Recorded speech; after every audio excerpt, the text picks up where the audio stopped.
Diizin oleh Allah Subhanahu Wa Taala kepada kita pada malam ini untuk kita menyambung kuliah pengajian kita, iaitu Sairus Salikin. Moga-moga apa yang kita lakukan pada malam ini diterima di sisi Allah sebagai satu amalan yang soleh dan menjadi asbab untuk Allah memasukkan kita semua ke dalam syurganya nanti di hari akhirat kelak, insya-Allah. Amin ya rabbal alamin. Yang saya hormati pengerusi masjid dan seluruh saf kepimpinannya, para imam, para bilal, tok-tok siap yang tak dapat nak disebutkan namanya satu persatu, yang amat-amat disanjungi para asatizah, alim-alim ulama, tuan-tuan guru, ustaz ataupun ustazah yang hadir pada malam ini. Mohonlah ditegur kepada hamba yang fakir dalam bidang ilmu ini, sekiranya apa yang disampaikan dan dikongsikan ada salah dan silapnya. Yang kita kasihi ayah-ayah, ibu-ibu, pemuda-pemudi muslimin dan muslimat yang dirahmati Allah sekalian. Baik, kita sambung kitab Jawi muka surat 6, kitab Rumi pun muka surat 6. Qala al-muallifu rahimahullahu ta'ala wa nafa'ana wa iyyakum bi ulumihi fid daraini amin ya rabbal alamin. Kata pengarang kitab, adapun kelebihan ilmu itu, maka iaitu beberapa dalil daripada ayat Quran yang amat banyak, dan sebahagian daripadanya ialah firman Allah Ta'ala, yarfa'illahu alladhina amanu minkum walladhina utul ilma darajat. Suratul Mujadalah ayat 11. Artinya, mengangkat Allah Ta'ala akan mereka yang beriman dengan Allah Ta'ala, dan mereka yang diberi ilmu itu akan beberapa darajat. Dan kata Sayyidina Abdullah bin Abbas radhiyallahu ta'ala anhuma, telah dilebihkan darjat ulama itu atas darjat orang yang mukmin 700 darjat, dan antara tiap-tiap satu darjat itu sekira-kira perjalanan 500 tahun.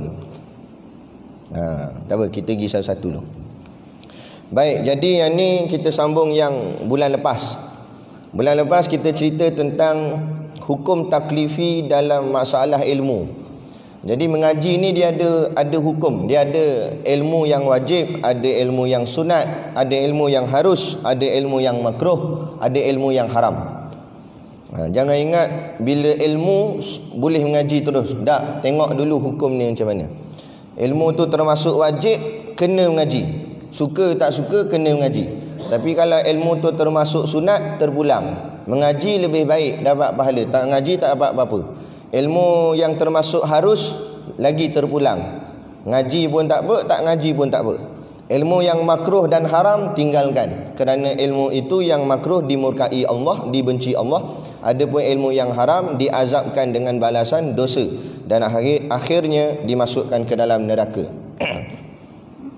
Baik, setelah selesai kita faham pembahagian ilmu tu, maka yang nak dicerita dalam kitab ni ialah ilmu yang wajib. Ilmu yang wajib ialah ilmu agama fardu ain, iaitu tauhid, fiqh, tasawuf. Maka kata Syekh, adapun kelebihan ilmu itu. Ilmu itu di sini maknanya ilmu agama lah. Maknanya kelebihan ilmu agama iaitu tauhid, fiqh, tasawuf. Maka iaitu beberapa dalil daripada ayat Quran. Jadi Syekh pengarang kitab ni dia bawa dalil. Makna dalil ialah bukti. Dia bawa tunjuk bukti kenapa kata ilmu ni penting ataupun mesti kena mengaji. Maka dia bawa buktinya daripada ayat Quran yang amat banyak, kata dia. Banyak dalil Quran. Dan sebahagian daripadanya, tapi dia tak ambil semualah, ambil sebahagian saja, ialah firman Allah Ta'ala di dalam suratul Mujadalah ayat 11. Ayat ni famous lah, selalu kita dengar. Allah berfirman, yarfa'illahu alladhina amanu minkum walladhina utu ilma darajat. Makna dia, artinya mengangkat Allah Ta'ala akan mereka yang beriman dengan Allah Ta'ala, dan mereka yang diberi ilmu itu akan beberapa darajat. Itu makna secara ringkas. Kemudian kita nak hurai kod dalam lagi. Ayat ni Allah mulakan dengan perkataan yarfa'. Yarfa' ni asal kata rafa'a. Rafa'a artinya angkat. Yarfa' telah mengangkat ataupun Allah mengangkat. Yarfa'illah artinya Allah mengangkat. Bila sebut mengangkat ni apa kita faham? Makna mengangkat tu maknanya mula dia duduk bawah, lepas tu baru dia naik atas, tu baru panggil mengangkat. Kalau duduk atas dah tak panggil naik, apa nama, mengangkat. Nah, mula dia duduk bawah dulu.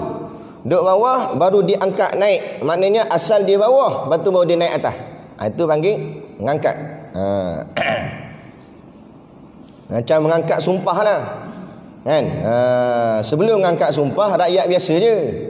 Dah angkat sumpah jadilah Perdana Menteri, jadi menteri, kan? Jadi menteri agama nak yang baru, mufti wilayah, kan? Babailah yang lama. Siapa suruh tak buat kerja? Tu maksudnya. Jadi asal bawah, bawa naik atas. Bawa naik atas. Tu. Tapi yang nak cerita sini ni Allah yang angkat. Lepas tu sebut yarfa'illah. Jadi nanti kita akan nak kupas, nak tengok beza Allah angkat dengan makhluk angkat. Allah angkat tak jatuh. Pertama sekali kita nak faham, kalau Allah yang angkat kita tak jatuh, takkan jatuh. Tapi kalau makhluk yang angkat kita mungkin jatuh. Lagi-lagi kalau kita buat hal cepat jatuh. 21 bulan jatuh dah. Ada syok malam ni rasa tak? Rasa macam tak nak baca kitab rasa. Tu. Jadi ini nak ceritanya yarfa'illah, Allah mengangkat. Siapa yang Allah angkat ni? Alladzina artinya isim mausul, orang-orang yang. Allah mengangkat orang-orang yang apa dia? Amanu. Bukan amno. Tak kira salah faham. Amanu maknanya orang-orang yang beriman. Allah mengangkat orang-orang yang beriman. Jadi ini syarat pertama. Syarat pertama Allah angkat ni, yang Allah angkat ni mesti orang beriman. Kafir tak akan diangkat. Munafik sama lah, munafik kafir tak? Kan? Cuma dia lagak macam Islam padahal hatinya kafir. Maka itu panggil munafik. Jadi Allah angkat orang-orang yang beriman. Daripada ayat ni tak sampai habis ni, baru sampai amanu dulu. Daripada ayat ni saja nak menunjukkan kedudukan orang beriman dengan orang kafir. Adakah sama? Tidak sama. Sebab ni ayat ni kata yarfa'illahu allazina amanu. Allah mengangkat orang-orang yang beriman. Maknanya orang beriman duduk tang mana? Atas. Dah bawah siapa? Kafir. Mana boleh sama? Dia kata kita semua sama. Mana boleh sama? Sama kita semua ni dari sudut kemanusiaan tu sama. Hang manusia, aku manusia ke? Tu sama tak apa? Tapi dari sudut keagamaan, itu tidak sama. Kerana al-Islamu ya'lu wa la yu'la alaih. Islam itu atas dan tidak ada siapa yang lebih atas daripada Islam. Kerana Islam duduknya di atas, iman duduknya di atas. Sebab tu kata ulama, haram kita orang yang beriman salam cium tangan orang kafir. Tak boleh. Sebab apa? Sebab tangannya kafir. Najis. Bukan tangan dia najis, akidahnya najis. Pegangan agamanya tu najis. Kan? Najis lah. Kan? Kena pula najis mughalazah. Lagi teruk. Kan? Dog and pig. Singkatkan jadi apa? Dog and pig. Singkat jadi cari sendirilah. Ada kata cium sampai ketiak, cium apa ke benda. Cium tangan ni, yang kita nak cium ni biar cium tangan ulama. Kita gitulah, kita nampak YB berlari cium tangan sampai ketiak cium. YB Datuk, Datuk. Macamlah orang tu boleh tolong kita nanti hari kiamat esok. Kiamat esok padang mahsyar nak minta syafaat, pergi jumpa YB. YB dulu kan, menteri kan dulu kan. Jadi nak minta tolong saya ni, saya tengah susah ni padang mahsyar. YB jawab dia, tak payah kata mu, aku lagi susah ni kata. Aku lagi banyak kena tanya ni, tanggungjawab ni sebab jadi menteri lah, jadi apalah. Tak boleh tolong YB. Yang boleh tolong siapa? Nabi juga belakang. Lepas tu angkatlah Nabi, angkatlah Islam, angkatlah alim ulama. Ulama ada masuk dalam hadis, boleh bagi syafaat. Menteri tak masuk dalam hadis, ada hadis jumpa. Kata menteri boleh bagi syafaat. Dah. Yang kelang kabut sangat, nak rapat sangat dengan menteri buat apa? Kita nak rapat dengan ulama. Kalau kebetulan menteri tu seorang ulama tak apa. Jadi yang kita nak agungkan ialah ulama. Sebab mereka dekat dengan Allah. Menteri dia dekat dengan Perdana Menteri, tapi ulama bukan dekat dengan Perdana Menteri. Ulama dekat dengan Allah, penguasa alam ini, Maliki Yaumiddin, raja pada hari agama, kan? Lebih besar lagi, lebih tinggi lagi. Aduh. Jadi ini Allah kata yarfa'illahu allazina amanu minkum, min tu daripada kum kamu semua. Allah mengangkatlah orang-orang yang beriman daripada kamu semua. Kamu semua ni makna semua sekali. Dalam semua manusia ni campur habislah yang beriman, yang kafir semua sekali. Dalam semua manusia yang Allah angkat amanu minkum, daripada kamu semua. Orang yang beriman daripada kamu semua. Maknanya orang beriman akan kedudukannya lebih tinggi daripada orang lain. Tak kira lah siapa pun. Tak? Kalau andai kata ketua kita tu orang kafir, boleh tak hormat dia? Hormat atas sebagai dia ni ketua kita, bukan hormat pada sudut agama dia. Contoh kita kerja, bos kita tu kafir. Jadi macam mana nak buat? Kita hormat sebagai dia bos dalam bidang kerja saja. Bidang kerja tu sebab dia bos, kita hormatlah. Makna hormat sini, dia bagi arahan, kita taatlah, kita ikut. Selagi mana arahan tu tak bercanggah dengan arahan agama kita. Contoh kalau bos kata Jumaat ni tak payah pergi sembahyang Jumaat lah, sebab ni kerja ni nak kena buat. Memang ada ulama kata boleh tinggal Jumaat dengan beberapa syarat, dengan faktor yang tertentu. Seperti kalau kita pergi juga sembahyang Jumaat, maka akan memberi mudarat kepada orang ramai, baru boleh ditinggalkan. Contoh, polis buat roadblock, kes ada pembunuhan baru saja berlaku pagi Jumaat. Jadi tak nak bagi dia keluar kawasan Taiping, kita sekat roadblock keliling jalan nak keluar Taiping. Jadi nak cari dia kat mana kedudukan dia, sampai polis ronda, sampai polis yang lain buat sekatan jalan raya. Jadi kalau pakat masing-masing pergi sembahyang Jumaat, sebab nak panggil polis yang bukan Islam tak ramai mana, kena pakai anggota yang Islam juga. Jadi kalau semua pergi pakai sembahyang Jumaat, perompak ni pembunuh ni tadi larilah, dapat keluar. Jadi ini akan memudaratkan orang ramai. Maka boleh, kata ulama, dibuat sekatan jalan raya untuk nak cari penjenayah tersebut, kerana dia boleh menggugat akan masalah ummah, masalah masyarakat. Masalah yang lebih besar akan berlaku. Jadi sekat. Pada meninggalkan sembahyang tu mudarat juga. Tapi membiarkan pembunuh tu lepas keluar pun mudarat, dan mudarat dia mana lebih besar. Yang ni yang dikatakan bila bertembung dua mudarat, kita ambil mudarat yang lebih kecil daripada mudarat yang lebih besar. Aduh. Macam lah ni lah, kan? Kita bertembung dua masalah. Satu mudarat Bang Non, satu mudarat bersama dengan kerajaan. Kalau tak sama susah juga. Sama pun susah juga, takut jadi fitnah dan sebagainya. Tapi manakah lebih besar mudarat dia? Kalau kita biar, kita buat takti, naik mudarat yang lebih besar. PM tepi tu, kan? Naik dia lagi naik, mudarat tu lebih besar. Habis tunduk dengan kafir.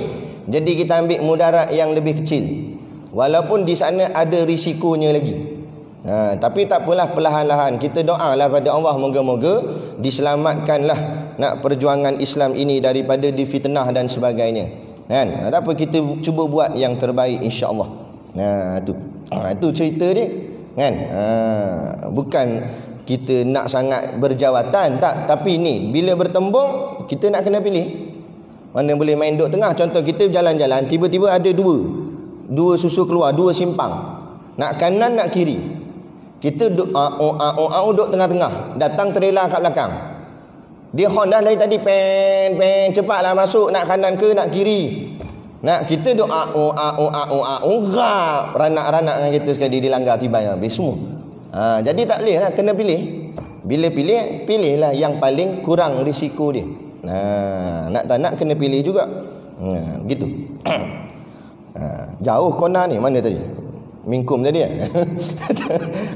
yarfa'illahu allazina amanu minkum. Maknanya Allah mengangkat darjat akan orang-orang yang beriman daripada orang-orang lain. Maknanya orang-orang lain sini yang tidak beriman lah, yakni yang kafir.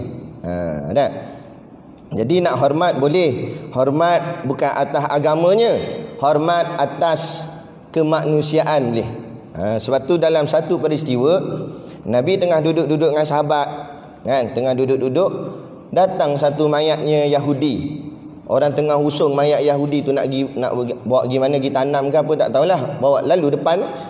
Bila Nabi tengok, Nabi pun bangun berdiri. Kemudian sahabat pelik, "Ya Rasulullah, kenapa kamu hormat mayat tu? Kenapa kamu berdiri hormat ke mayat tu? Sedangkan yang mati itu kan Yahudi. Kenapa kamu hormat dia?" Jawab baginda Nabi, "Aku bukan hormat keyahudiannya, aku bukan hormat agama dia, tapi aku hormat sebab dia manusia macam aku juga."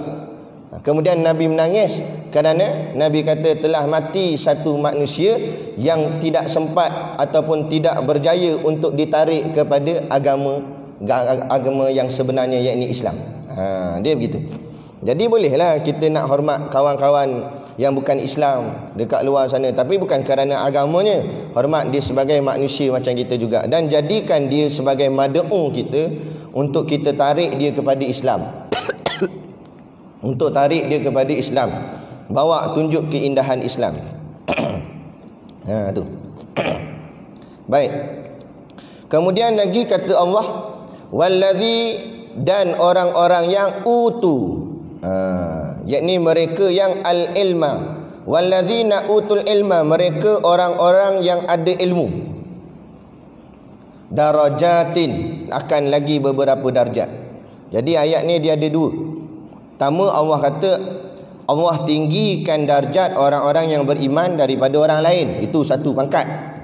Kemudian yang kedua, Allah kata Allah tinggikan pula orang-orang yang berilmu akan beberapa darjat.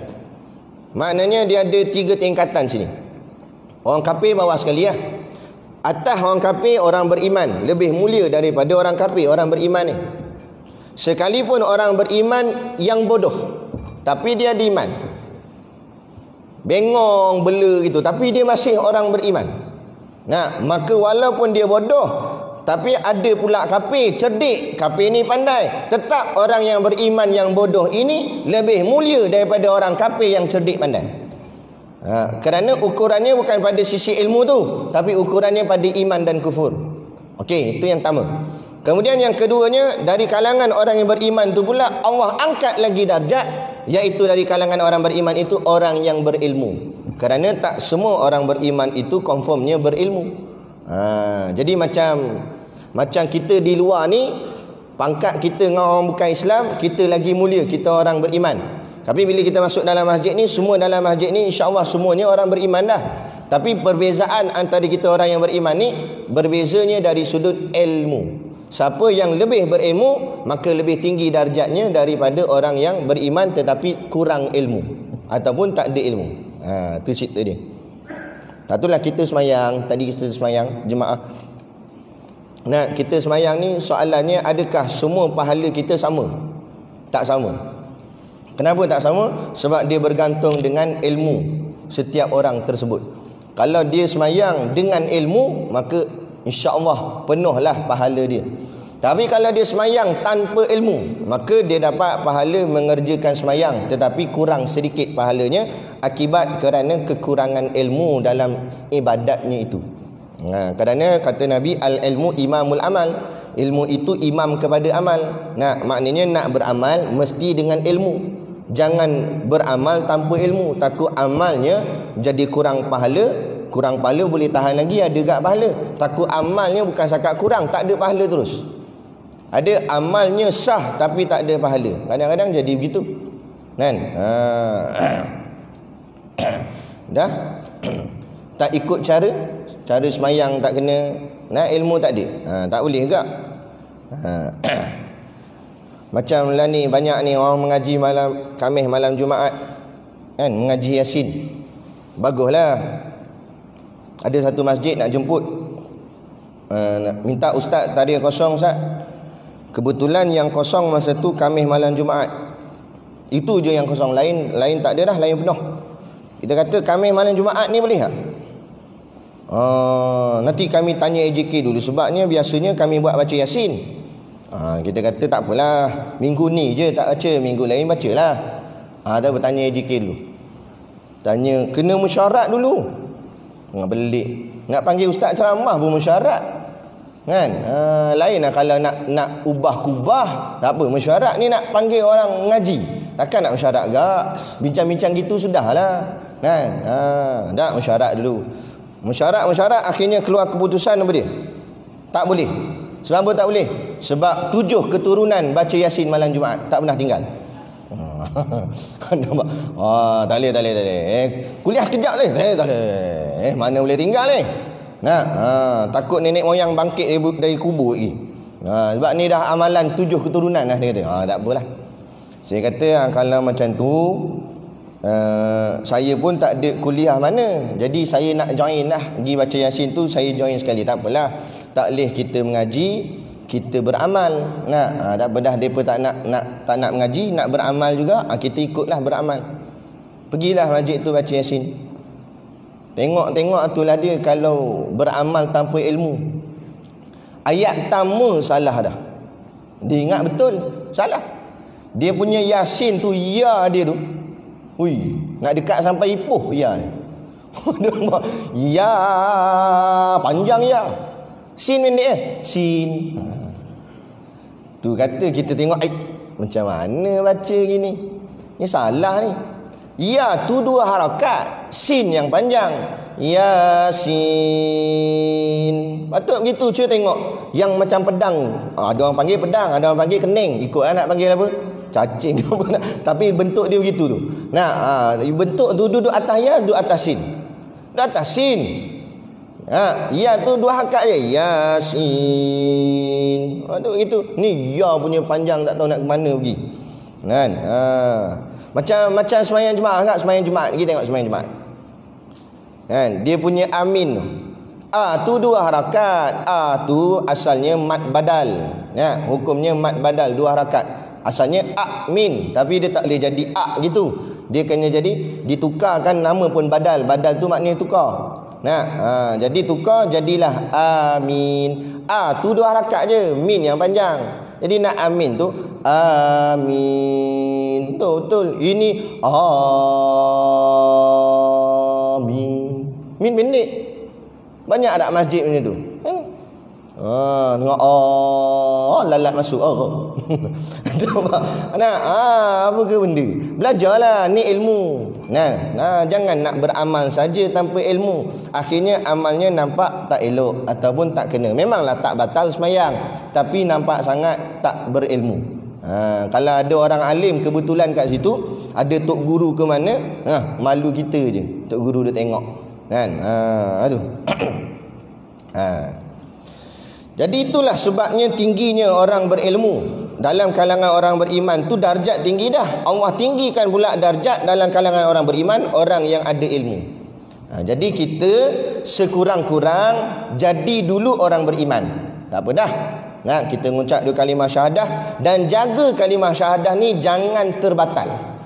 Jaga jangan dia jadi rosak. Jaga betul-betul.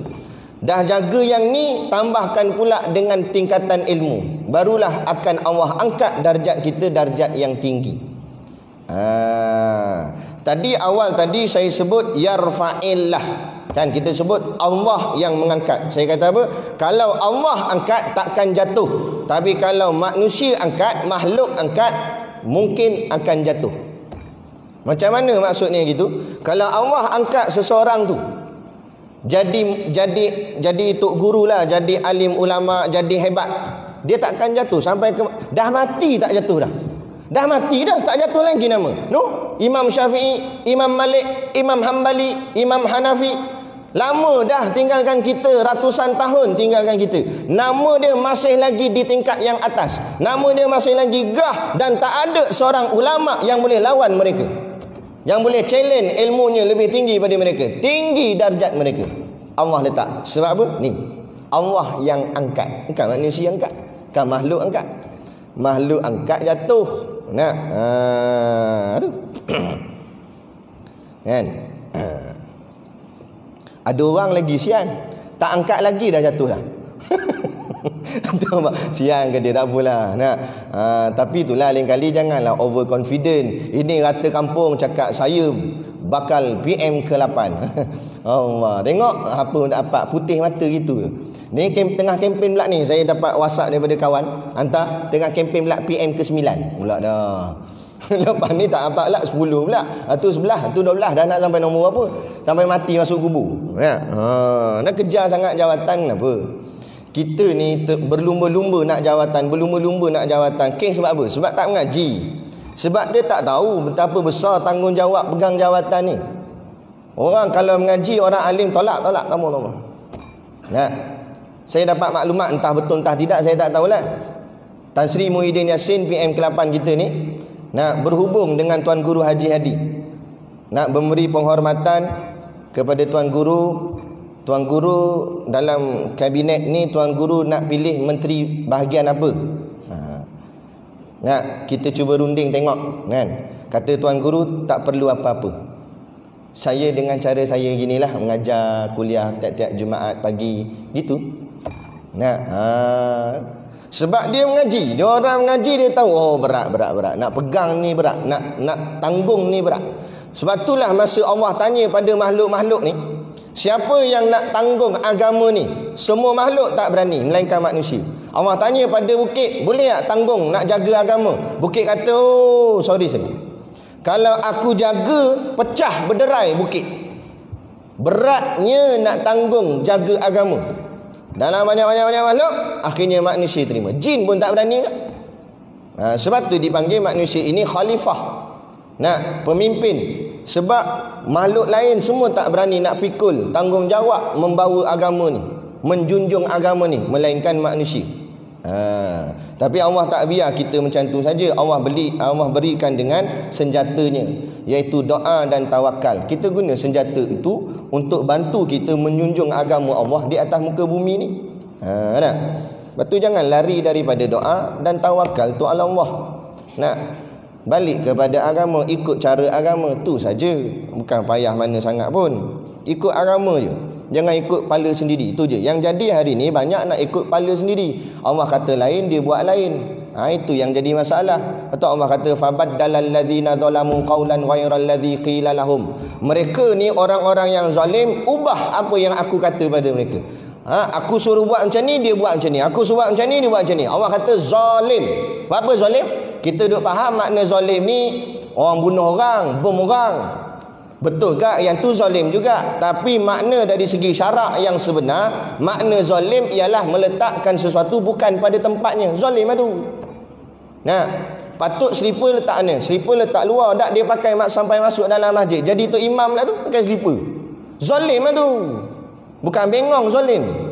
Makna apa zalim? Tidak meletakkan pada tempatnya. Slipper patut letak luar. Nah, tak payah pakai masuk dalam. Dia bawa masuk dalam. Zalim. Tu zalim. Zalim tak zalim macam mana? Patutnya mahkamah syariah, mahkamah paling tinggi. Sebab dia mahkamah Islam. Dah ada mahkamah lagi tinggi daripada mahkamah syariah. Mahkamah sivil, mahkamah tinggilah, mahkamah rayuan lah. Nah, patut mahkamah syariah paling tinggi. Sebab dia mahkamah Islam.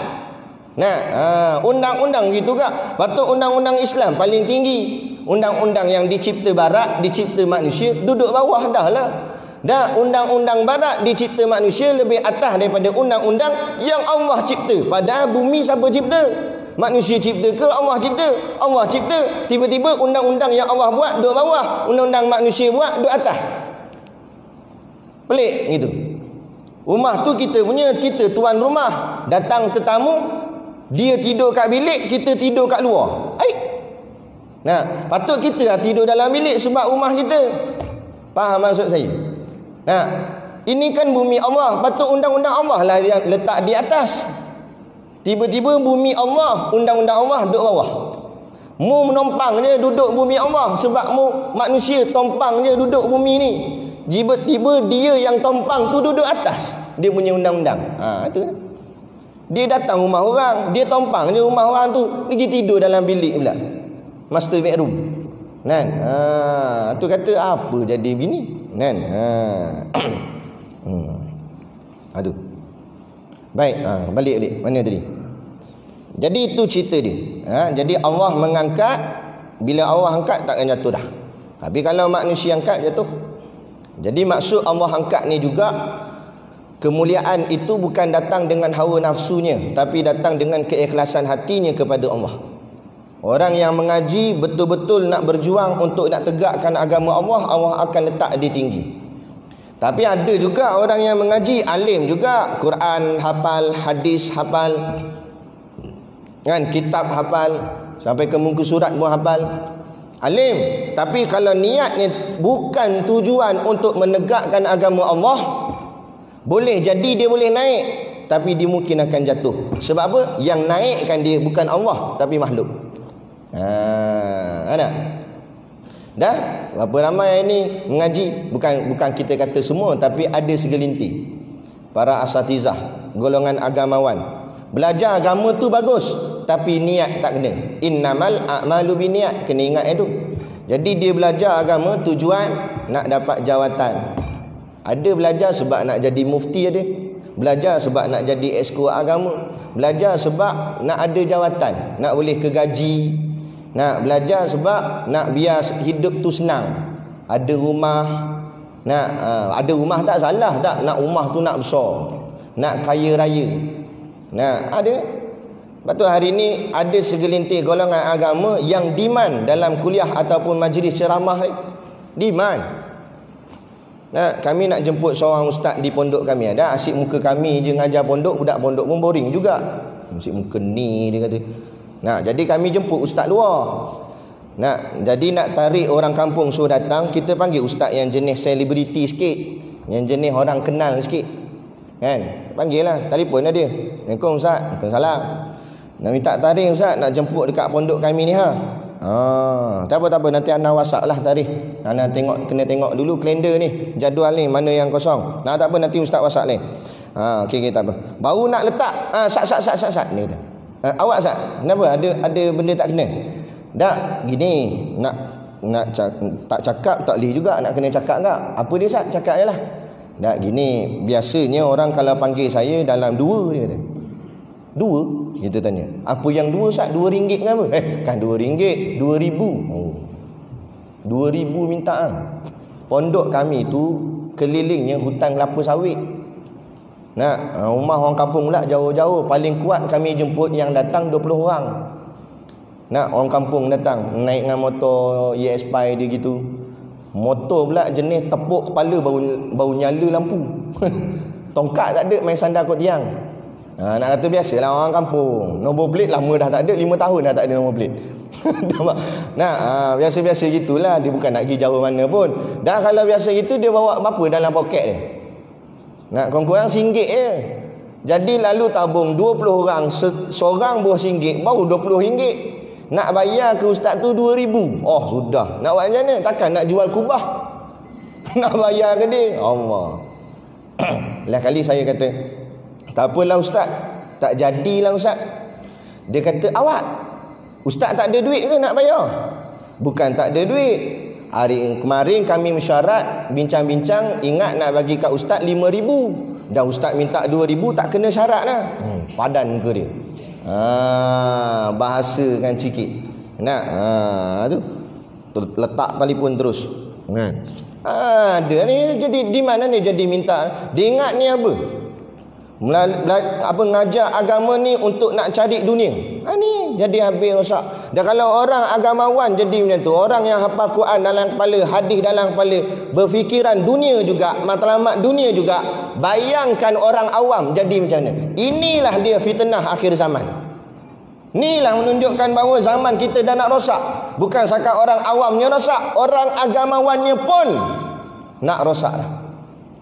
Lepas tu Syekh Ahmad Fahmi Zamzam kata, zaman lah nak cari seorang tok guru yang betul-betul tok guru payah, dia kata. Nak mengajarnya ikhlas dan sebagainya.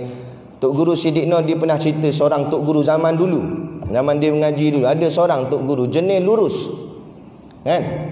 Habis mengajar ni biasalah orang bagi duit kan, bagi sampul. Tapi kawan tu pergi sebut AJK ni.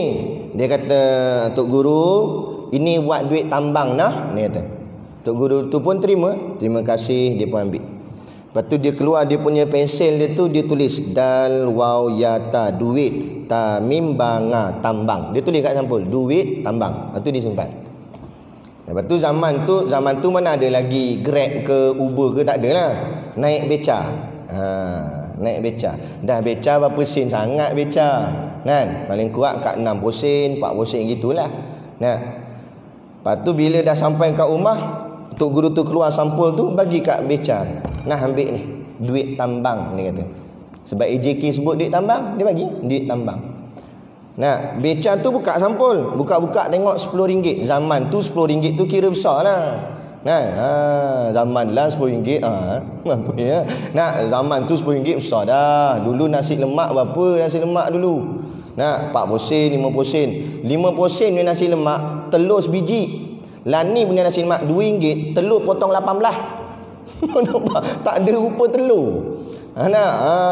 Kacang tak payah kata 2 biji je kacang. Ikan bilis orang potong tengah ikan bilis. Allahu Akbar. Jadi maknanya besar RM10 ni. Bila besar RM10 ni, kata tukang beca, Tok Guru, banyak sangat ni, saya tak ada baki. Saya tak ada duit nak bagi baki ni. Banyak sangat. 40 sen je Tok Guru. Apa jawab Tok Guru tu? Depa kata kat saya duit tambang. Tak kira berapa, duit tambang semua. Macam tu punya ikhlas. Allah bayahan apa. Jadi apa pengajaran dia? Pengajaran dia, kalau bagi duit kat ustaz jangan cakap apa-apa. Lagi tak boleh tukar. Kena bagi semua. Lagi dia kata ni duit minyak, padahal minyak sikit je nak kena isi. Bagi habis kat Petron tu. Apalah tu ulama dulu. Ulama sekarang payah.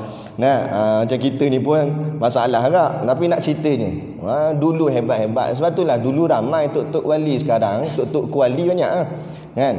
Tak ramai mana dah. Orang yang betul-betul warak dan sebagainya, ikhlas dalam bab agama ni, mereka Allah letak tinggi darjat.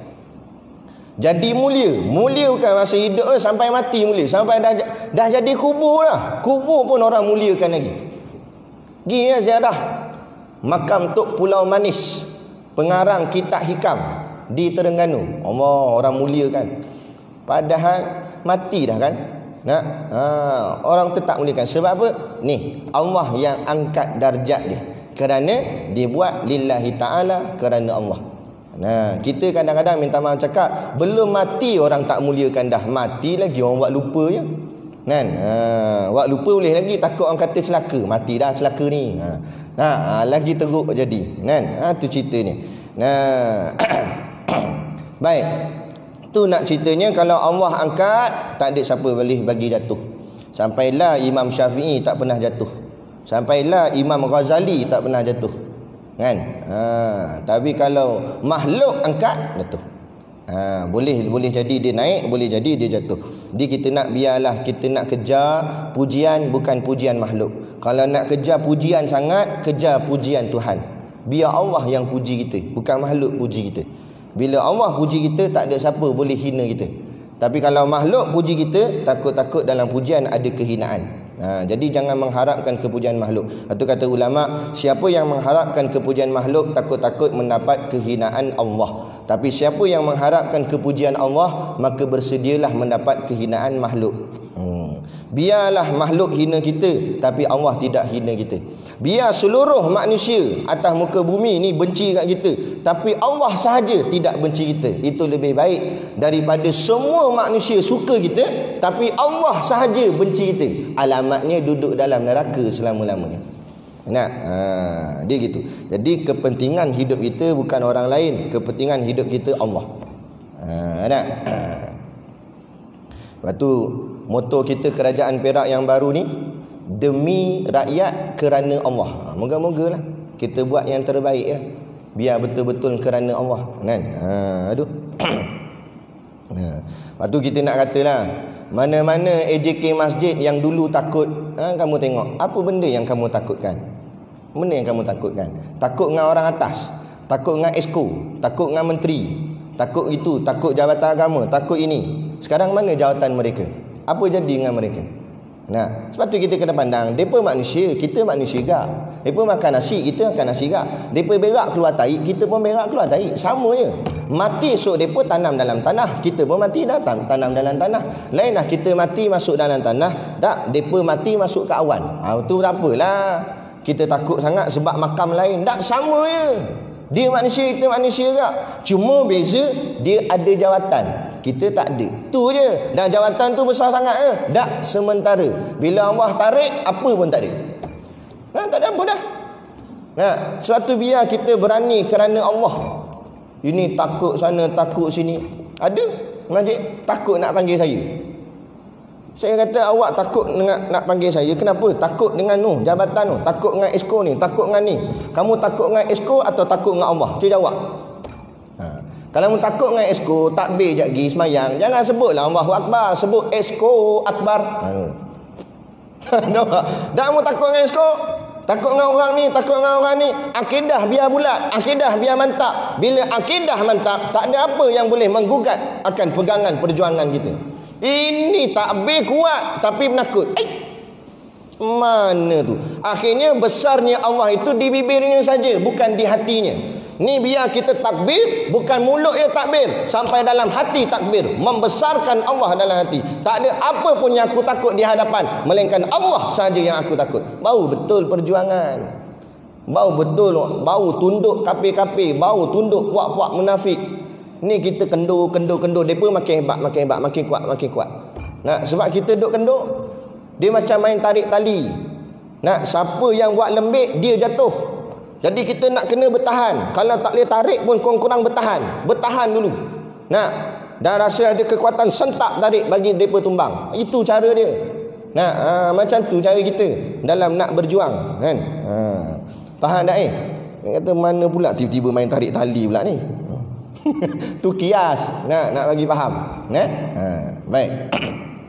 Dan lagi kata Sayyidina Abdullah bin Abbas radhiyallahu taala anhuma. Kenapa dia kata anhuma? Radhiyallahu tu maknanya diredalah oleh Allah taala ke atas huma, mereka berdua. Allah reda mereka berdua. Huma tu masuk berdua. Kenapa jadi berdua? Kerana Abdullah dan juga Abbas, dua-dua sahabat Nabi. Abdullah pun sahabat Nabi, Abbas pun sahabat Nabi. Ditambah pula Abbas ni pakcik Nabi. Sebab tu ditulis radhiyallahu taala anhuma. Apa bunyi tik-tik tadi? Tik, macam kat hospital tu. Tik. Habis. 8.50 patutlah. Baik, sikit lagi. Telah dilebihkan darjat ulama itu atas darjat orang yang mukmin. Nampak? Telah dilebihkan darjat ulama. Apa makna ulama? Orang-orang yang ada ilmu. Sebenarnya kita ni Melayu tersalah makna bahasa tu. Kita faham ulama tu seorang tok guru. Sebenarnya ulama tu jamak kepada alim. Alim maknanya seorang yang berilmu. Kalau ramai orang berilmu, semua kelompok tu dipanggil ulama. Bukan seorang sebenarnya, tapi ramai-ramai. Tu makna asal bahasa dia. Tapi dah jadi perbualan biasa kita dekat Malaysia ni. Bila seorang tok guru tu hebat, kita tak panggil dia ustaz dah, kita panggil dia ulama. Kenapa kita panggil ulama? Sebab walaupun dia seorang, tapi ilmu dia macam ramai orang. Sebab dia alim sungguh. Benda ni dia tahu, sirah dia alim, tauhid alim, fiqh alim, tasawuf alim, bab politik Islam alim, semua kat kepala dia. Tu kita panggil ulama. Tapi kalau alim ekonomi je tu bukan ulama, tu alim mamak. Ada tak? Ekonomi saja tak jadi. Kita nak dengan agama. Kalau ekonomi saja, kafir boleh alim dalam bab ekonomi. Tapi apa beza kita dengan kafir? Beza kita dengan kafir akhirat kita. Agama tu. Sebab tu agama lah kena lebih. Dunia juga, tapi agama tu kena lebih. Telah dilebihkan darjat ulama itu atas darjat orang yang mukmin. Apa makna mukmin? Orang-orang yang beriman. Allah lebihkan darjat ulama daripada darjat orang-orang beriman. Maksud orang beriman ni, dia beriman tapi dia tak sampai tahap ulama. Maknanya ilmunya kurang. Ulama ni dalam beriman, ilmu banyak pula. Maksudnya tu. Berapa banyak beza? Dilebihkan tu 700 darjat. Beza ulama dengan orang beriman yang biasa, yang kurang ilmu, beza dia tu 700 darjat. Dan dia kata lagi, kata Abdullah bin Abbas ni, dan antara tiap-tiap satu darjat itu sekira-kira perjalanan 500 tahun. Beza ulama dengan orang beriman biasa, beza dia tu 700 darjat. Banyak dah tu 700 darjat. Kemudian dihurai pula, setiap satu darjat tu beza dia pula, jarak dia seperti perjalanan 500 tahun. Perjalanan 500 tahun macam mana? Maksud perjalanan ni, maknanya kita ambil seekor kuda yang paling laju. Katalah contoh, ambil kuda yang paling laju, kita suruh dia berjalan, dia berlari sampai 500 tahun. Kat mana dia berhenti? Macam itulah jarak dia. Nah, macam itulah jarak dia. Bayangkanlah jauh mana kalau kuda tu lari 500 tahun. Lari sehari 24 jam pun dah berapa jauh dah. Ni 500 tahun, bapak jauh. Jauh tu pula, tu baru satu darjat. Dia kata 700 darjat. Bayangkan berapa jauh. Nak ceritanya, ulama dengan orang biasa macam langit dengan bumi. Supaya apa dia cerita ni? Supaya jangan kita sangka kita sama macam ulama. Mana sama? Yang sama muka, mata sama mungkin, hidung sama mungkin, telinga sama mungkin, mulut sama mungkin, jalan tu sama. Tapi yang tak sama dalam ni, ilmunya tak sama. Nah, mata kita, kita melihat tak? Dia melihat tak? Tapi cara dia melihat lain, kita melihat lain. Kita tengok pokok kelapa sawit, kita nampak apa? Kita nampak, oh ni boleh buat minyak sawit ni. Ni ada untung ni. Boleh untung. Kita nampak untung. Ulama tengok kelapa sawit nampak apa? Dia nampak minyak sawit. Dia nampak untung. Tak. Dia nampak indahnya ciptaan Allah. Macam mana Allah buat. Tu ulama. Ulama bila dia memandang, hati dia, pandangan dia semua ke arah Allah. Mesti ingat Allah. Pandang ini ingat Allah. Pandang itu ingat Allah. Macam orang biasa, bila dia tengok jawatan, dia tengok menteri, ada Chan ni boleh pakai beg James Bond. Pas ni boleh naik kapal terbang. Dia kata kan, menteri pertahanan ni banyak berjalan, dia kata. Jalan sana, jalan sini, tahu-tahu balik tumbang. Tapi nak ceritanya tu lah. Ada orang bila nampak menteri, bila dengar exco, syok dia kata, pan ni kaya aku. Pan ni rumah besar lah, pan ni ada driver, pan ni ada bodyguard, pan ni nak pergi mana ada polis escort. Nampak? Dia nampak itu. Tapi ulama bila pandang jawatan, dia nampak apa? Dia nampak akhirat, dia nampak dah apa Allah nak tanya esok ni. Kalau aku pegang ni, apa Allah nak tanya esok ni. Berat. Berpeluh. Belum sampai kiamat lagi, sini peluh dah. Risau, takut nak pikul, takut nak pegang. Tu yang kita tengok Tuan Guru Nik Aziz, Tuan Guru Nik Abdul Aziz. Bila urusan peribadi, dia tukar pen dia. Ni urusan kerja ada pen pejabat. Urusan peribadi tak pakai pen pejabat, pakai pen dia beli sendiri. Sampai ke situ dia takut Allah akan tanya, mu guna dakwat pen pejabat untuk urusan peribadimu. Allah, sampai tahap tu takut dia. Sebab apa? Sebab pandangannya berbeza. Sebab itulah kata Abdullah bin Abbas, darjat ulama dengan orang beriman biasa 700 darjat. Nak tunjukkan jauhnya pemikiran mereka dengan pemikiran kita. Tiba-tiba kita duk rasa kita macam mereka. Ada sembang kedai kopi, aku tak setuju dengan pendapat Tok Guru. Hang tak setuju dengan pendapat Tok Guru. Hang siapa? Hang Tok Garu. Lainlah hang Tok Guru gak. Tok Guru sama Tok Guru tak setuju. Boleh tahan kira sama-sama power. Sama-sama alim. Ni kita Allah. Iqra' pun baru satu. Tiba-tiba tak setuju. Aduh. Besar mana mu ni? Nak pakai serban memang boleh pakai, nak pakai jubah memang boleh pakai. Sebab tokek kedai yang jual tak tanya. Bila kita nak beli jubah dia tanya, ulama ke? Ulama je boleh beli jubah tau. Tak, siapa-siapa boleh beli. Siapa-siapa boleh pakai kopiah, siapa-siapa boleh pakai jubah. Beli kitab pun siapa-siapa boleh beli. Tapi cara tak sama. Mana sama kan? Ni nak ceritanya biar nampak beza. Bila nampak beza, baru kita rasa hormat dengan ulama. Inilah dakwah barat yang mereka buat untuk menghancurkan Islam. Sebab dia nampak tulang belakang Islam ialah ilmu. Dan siapa yang dokong ilmu ni? Ulama. Maka nak hancurkan, sebab tu dipanggil tulang belakang. Sebab tulang belakang ni kalau rosak, lumpuh, stroke, tak jam habis, tangan kaki tak boleh bergerak, mulut sengit habis, cakap pun susah, nak jadi stroke. Sama juga dalam sistem Islam. Nak bagi Islam stroke, nak bagi Islam lumpuh, rosakkan tulang belakang Islam. Apa tulang belakang Islam? Ilmu. Siapa yang dokong ilmu? Ulama. Rosakkan ulama mereka. Sebab tu dilambakkan hiburan keduniaan dengan golongan ulama. Dilibatkannya ulama-ulama dengan artis, supaya ulama tidak fokus pada agama tapi seronok dalam berhibur. Ni jadi ustaz-ustaz bahagian hiburan. Patut ustaz-ustaz ni nak berjuangkan agama, tak duk sibuk situ lah. Masuk dalam televisyen, masuk gini-gini.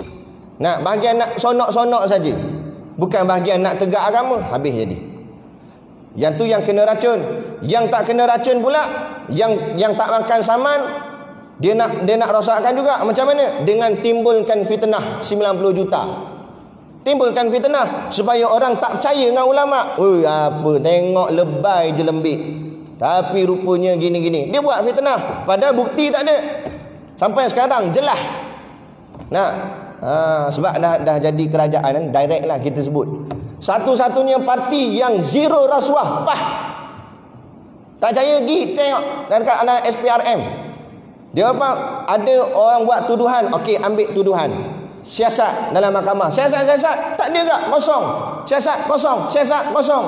Sebab apa? Ditarbiah dengan ajaran Quran dan hadis. Lepas tu Tok Guru Nik Abdul Aziz kata, nak takutkan manusia dengan undang-undang ciptaan manusia takkan takut. Aduh, dulu kes curi, kes rompak, depa pakai topeng. Topeng tutup. Lah ni mana pakai topeng rompak orang. Dengan muka-muka dia siap tayang depan kamera lagi. Bila kena cekuk dengan polis ingat topeng, polis pun nak cabut. Dia kata bukan topeng, muka betul. Sebab apa nak ceritanya? Takut tu sudah tidak ada. Tak rasa apa-apa. Sebab apa? Undang-undang itu ciptaan manusia. Cuba buat undang-undang ciptaan Allah. Dengar, belum potong, baru nak usul dalam parlimen. Baru nak usul, bergegar parlimen. Baru nak usul, baru nak cadang saja. Belum nak buat, belum nak potong. Pisau pun tak nampak lagi. Bergegar.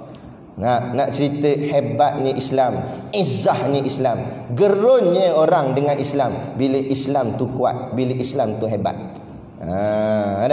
Tu kata, sebab tu kita kena bersama dengan perjuangan Islam. Islam dia begitu, dengar nama dah takut dah. Belum jumpa orangnya lagi, kan?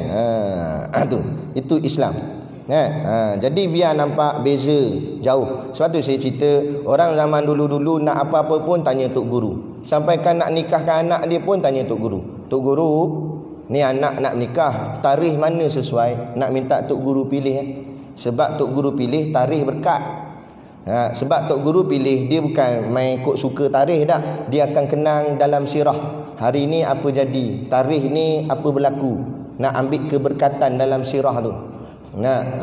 Jadi dia pilih tarikh yang berkat. Barulah hidup pun jadi berkat.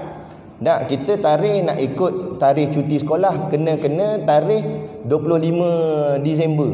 Kena tarikh orang sambut Kristian, sambut apa tu? Merry Christmas. Dia tak hari yang orang cakap dibenci agama. Kita tarikh tu. Lepas tu nak berkat macam mana? Nak berkat macam mana? Sebab tu balik pada Islam. Walaupun benda tu kita nampak benda kecil, benda remeh, tapi ianya berkait rapat juga dengan agama.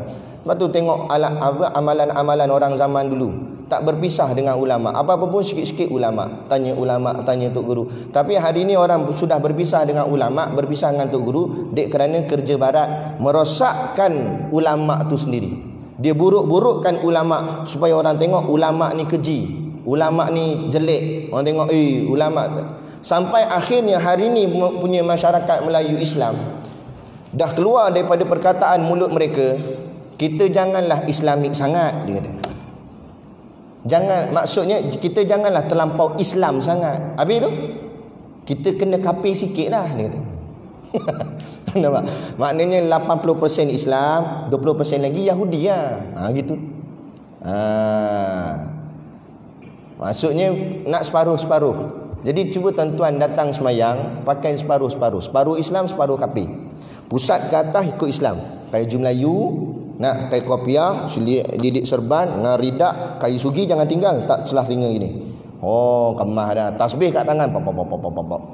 Bahagian bawah, pusat ke bawah, seluar pendek. Nak gambar Mickey Mouse. Nak dengan senteng pula tu. Nak atas daripada lutut lagi. Lepas tu datang semayang. Orang kata apa? Orang duk tengok atas bawah kata sial. Semalam aku tengok waras lagi. Hari ni gila dah, dia kata. Orang akan kata gila. Tu. Hari ni masyarakat ramai sudah jadi gila bila tak nak terima Islam sepenuhnya. Nak Islam suku-suku. Sebab otaknya 3 suku. Ada saya nak kuliah. Dia panggil ceramah jemputan. Waktu kita kata nak panggil ceramah, cek dulu macam mana style kita, takut terkejut beruk. Kan? Dia panggil. Jadi kita duduk kat bawah tu, dia pesan siap-siap AJK dia. Dia bisik kat telinga, ustaz, sekejap lagi ustaz ceramah, jangan sentuh bab politik lah. Jangan cakap pasal politik. Kita tanya kenapa? Politik suku, Islam suku. Tak apa. Kita kata tak apa sebab duduk bawah. Nak duduk atas tak ada tak apa dah. Nak dia pun kata kita jemput Al-Fadil ustaz gini. Kita pun duduk atas bagi salam, tak dan baca ayat Quran, tak dan baca hadis, bantai terus. Tuan-tuan, ada orang kata politik suku, Islam suku. Saya jawab otak dia 3 suku. Merah padam muka dia. Gitu. La ilaha illallah. Ani ambil Islam sebahagian, tolak sebahagian. Afatu'minuna bi ba'dil kitab wa takfuruna bi ba'd. Allah tanya dalam Quran, adakah kamu terima agama ni sebahagian, lagi sebahagian kamu buang? Sedangkan agama, apa makna agama? Ad-din. Apa makna ad-din? Nizamul hayah, cara hidup. Bila cara hidup, dari bangun tidur sampai tidur balik, semua itulah agama. Bukan agama ni semayangnya, bukan agama zakatnya, bukan agama puasa je. Semua agama. Suatu kalau kita perhati tengok, Nabi ajar kita, makan pun ada cara agama. Makan tangan kanan, baca doa. Nak semua, tak payah kata sampai ke makan, sampai nak pergi tandah, buang air pun Nabi ajar cara. Duduk macam mana, jangan berdiri. Nak hal kalau kat luar, dekat bahagian hutan, boleh tak arah kiblat ke, tak boleh ke, macam mana ke, ajar habis. Guna batu macam mana. Sampai dalam kitab Sabilal Muhtadin diajar pusing batu tu macam mana nak pusing. Kami belajar dulu di pondok. Kan? Sampai tok guru lukis bulat macam ponggong lah. Nak ajarnya cara pusing batu tu sampai detail tahap pusing batu. Kena ajar agak sebab takut pusing-pusing termasuk batu dalam tu. Makna nak cerita detailnya agama. Sebab apa? Sebab agama tu hidup. Bila kita mengaku agamaku Islam, artinya hidupku Islam. Sebab agama tu kehidupan. Tiba-tiba dia pandang agama setakat semayang. Lepas itulah pagi subuh semayang, kamai dengan kamplekat dengan baju Melayu apa semua, kemah dengan songkok apa semua, semayang subuh. Lepas habis semayang subuh, tengok jogging dekat taman pakai seluar pendek. Kita kata tadi elok je kain melekat. Tadi masjid bro, ni taman. Dan mu ingat Allah ada dalam ni je, kat luar tak ada dah, Allah tak nampak dah. Tu inilah pemahaman masyarakat kita hari ini bila meletakkan agama itu hanya untuk perkara-perkara tertentu sahaja, bukan keseluruhan. Jadilah macam puak-puak kafir yang lain. Kafir begitulah. Puak-puak kafir bahagian agama hanya di kuil, bahagian agama hanya di gereja, di pejabat tak ada agama. Di pejabat ikut suka, itu kafir. Kita Islam, pejabat pun Islam, masjid pun Islam, mana pun kita pijak Islam. Di mana bumi dipijak, di situ langit dijunjung. Itu kata-kata ulama zaman dahulu. Maknanya mana pun kita berada, tetap Islam juga yang kita junjung. Tu cerita dia. Udah tu. Makin sengit kepala, udah.